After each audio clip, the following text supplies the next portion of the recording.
Let's bring you the latest on the ongoing E. coli outbreak that is linked to romaine lettuce. We're getting word now that another person has fallen ill in Canada, and this has moved now into a third province, New Brunswick.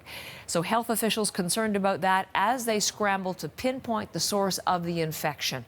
John Northcott has the very latest for us. Good morning, John.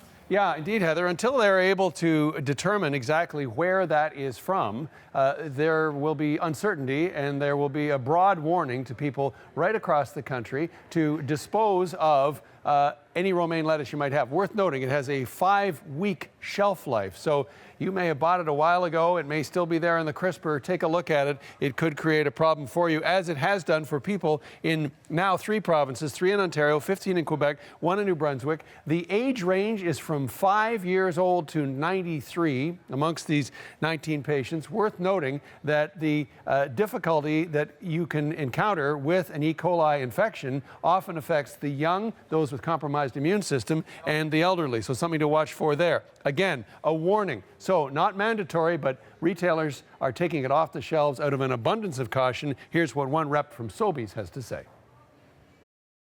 It's always about safety first. A lot of times, some of these warnings end up being recalls, and because it's prevalent in so many products, and given the time of year, the last thing you want is for people to be ill because of a product that you've had in your store. We didn't want to take those chances, so we acted upon that warning, and it's really just precautionary measures for us and for our consumers.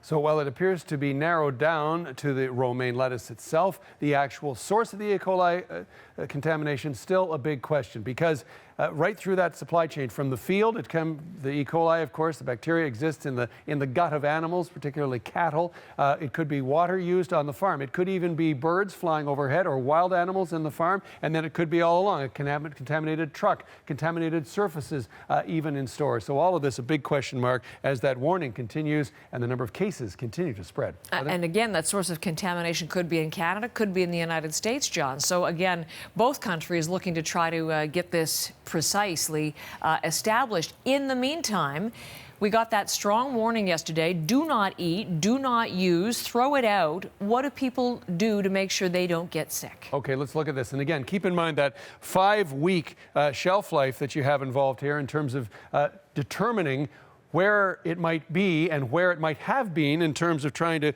clean things up afterwards. Throw out romaine lettuce. There it is. No debate on that. Wash your hands after touching it. Again, makes sense. But think of, for example, the crisper in your refrigerator, kitchen utensils, countertops, all of this. Did you make that salad last week? Where did you make it? The colander you used it in, the counter that you cut it on, all of that should be clean, soap and water, this kind of thing. And again, watch for symptoms that could be associated with E. coli infection: nausea, vomiting, headache, mild fever, severe stomach cramps, and watery and bloody diarrhea. One patient of those 19, we understand, being treated in hospital. The long-term effects of E. coli infection can be very serious, including stroke and even kidney failure. So not something to be trifled with. Heather?